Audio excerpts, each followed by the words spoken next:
Ayan po ang naging impluwensya natin sa mga batang nabotas. Dahil nakikita nila na nagbe-baseball kami rito. Ayan, sila po'y gumagaya. Gumagamit po sila ng improvise at saka ng pamalo na kahoy-kahoy lang. So this is a good sign. Dahil natutuwa po sila dun sa ginagawa namin paglalaro. Kaya sila ay gumagaya, naglalaro din. So ito po, hindi pa namin sila tinuturuan, pero darating yung time, tuturuan din namin sila. Ayan, nakita niyo yung ginagawa nilang pang ano. Oh, galing, nice one, nice hit. Very good, takbo, takbo. Ayan, nakita niyo yung pamblock nila ng bola, oh. Oh, ayan, oh, yung pamblock nila ng bola. Ayan, so tuturuan namin kayo mag-baseball, ha. Sa mga susunod, sige lang, laro lang kayo. Okay, that's good. Oh, sige, sige.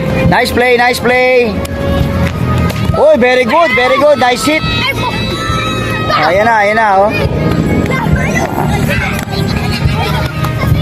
Oh, sige, laro lang kayo, ha. Tuturuan namin kayo sa mga susunod. Bye.